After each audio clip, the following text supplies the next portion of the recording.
Many men, many seminarians and priests have a sort of conversion moment wherein they realized either their vocation or they had this profound turning towards the Lord. I like to say I was boring because my vocation story is not at all like that. It was basically a slow burn, as I like to say. Our Lord had to work a long time to get my heart to turn towards Him. Because of that, there really weren't any singular flash moments, as it were, that I felt our Lord's presence or that I felt a calling. It was really a realization after a long period of time that I finally came to understand that our Lord was calling me to the holy priesthood.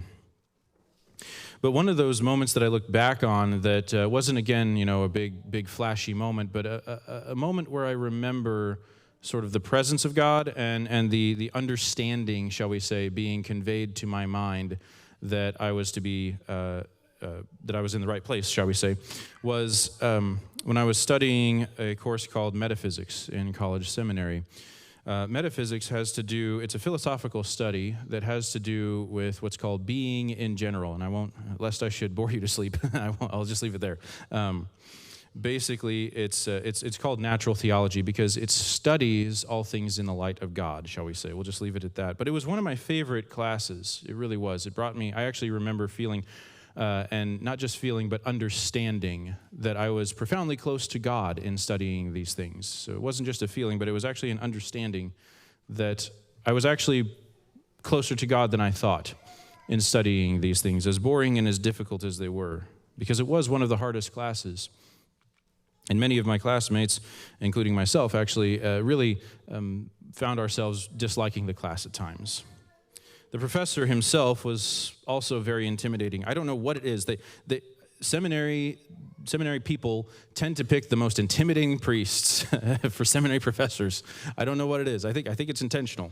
And he would scare us to death with his teaching style. He was a very strict, stern man. But he was a very good man. And one of the things that he encouraged us was this. Gentlemen, he said, getting our attention with that one single word. This week, I want you to take your reading from the Summa Theologiae of St. Thomas Aquinas. And of course, we rolled our eyes and said, oh boy, here we go again.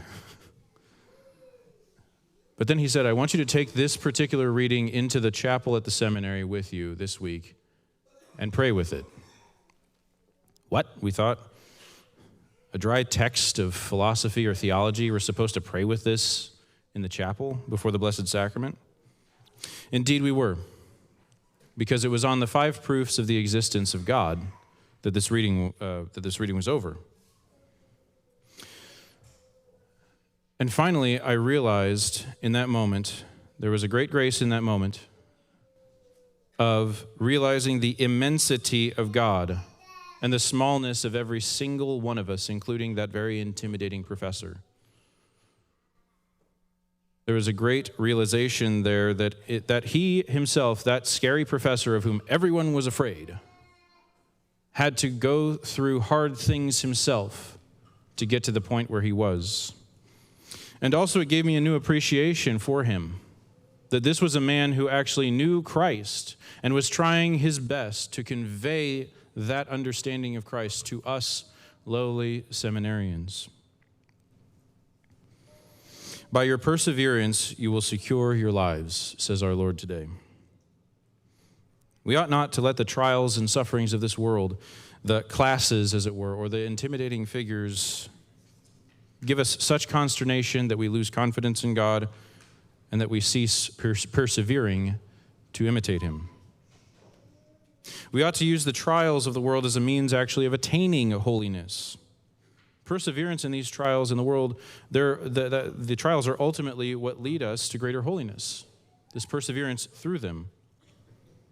And it's not in doing the difficult things that the holiness comes about, but in the submission of oneself to the will of God. That's what ultimately makes us holy, the submission of our will to the will of God. Part of that perseverance means that we must first have a right understanding of who God is. That was actually one of the reasons that they make seminarians study metaphysics and study intensely. And part of the reason also that they put such intense priests as the formators and teachers of seminarians, because the seminarian has to be taught perseverance. He has to be taught rightly who God is. If he has a wrong conception of God, he's going to wrongly teach his faithful who God is. So it's not out of malice in any way that they do that, but actually out of love for the church. Our Lord even warns us of such events in persevering, actually, in this gospel. Well, first off, in doing hard works, the seminarian actually ends up understanding that there is something greater than God. And not just the seminarian, but every human being who exists, who has ever existed.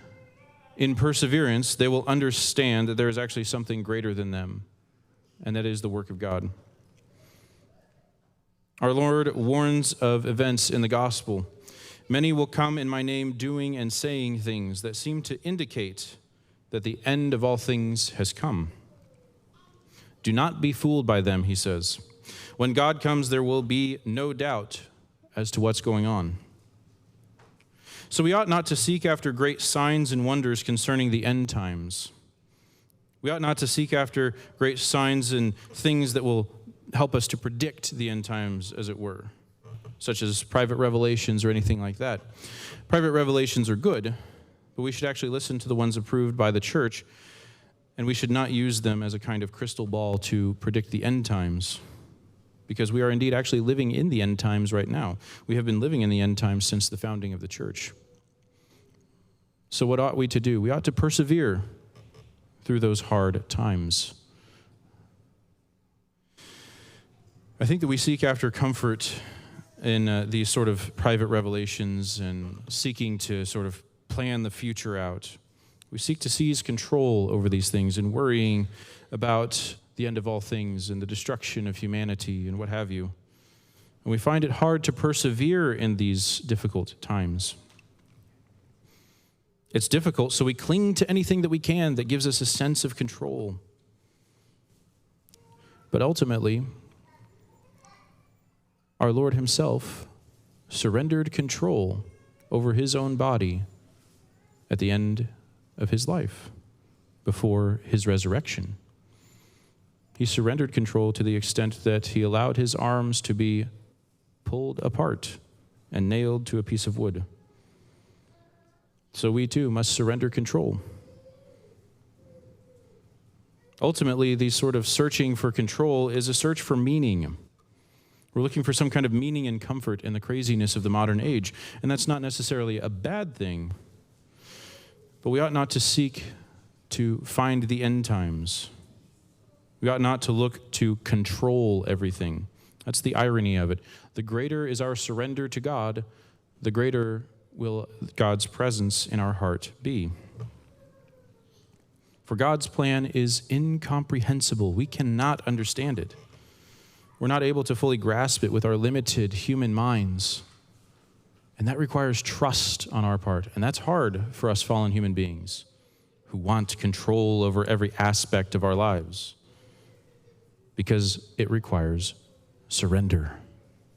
It requires surrender of ourselves to the providential plan of God. God's providential plan simply means that his will is going to be accomplished one way or another. His will is to be accomplished. It may not be fully in our time. It may not be to our liking either. But it is actually the best possible thing to surrender to the providential plan of God. So do not worry, says our Lord, about the end times. Do not even worry about the wars and things. Do not even worry if they should bring you before the synagogues and the Sanhedrin. Don't worry about your own preparation and defense, because I will give you the words you need.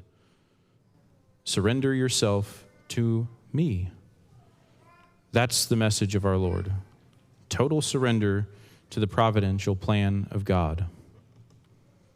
Nations will rise, Jesus says. There will be people claiming to be me, false prophets and messiahs, but you must understand, persevere through all those hardships. And this perseverance, once again, is not just doing hard things because they're hard. This is not doing tough things because they're difficult, but continuing onward in hardship to submit to the will of God. That is perseverance, a total submission of ourselves to the will of God in all things. So let us persevere in times of trial and hardship. Let us continue onward toward the completion of Christ's providential plan by surrendering ourselves to Him, surrendering control to Him, saying to our Lord, "It is yours, not mine." And that's hard for us, fallen creatures that we are, who like to have control over our own things. But in doing so, we move closer to Him. Our lives take on a more cruciform pattern. They take on a pattern of life after the life of Christ upon the cross, surrendering to that plan of His Father. Not as I will, but as you will. Let us participate in this providential plan of surrender of our lives to Christ, so that at the end of all things, we may align our wills with His most perfect providential plan, and please God, exercise virtue so as to see Him face to face.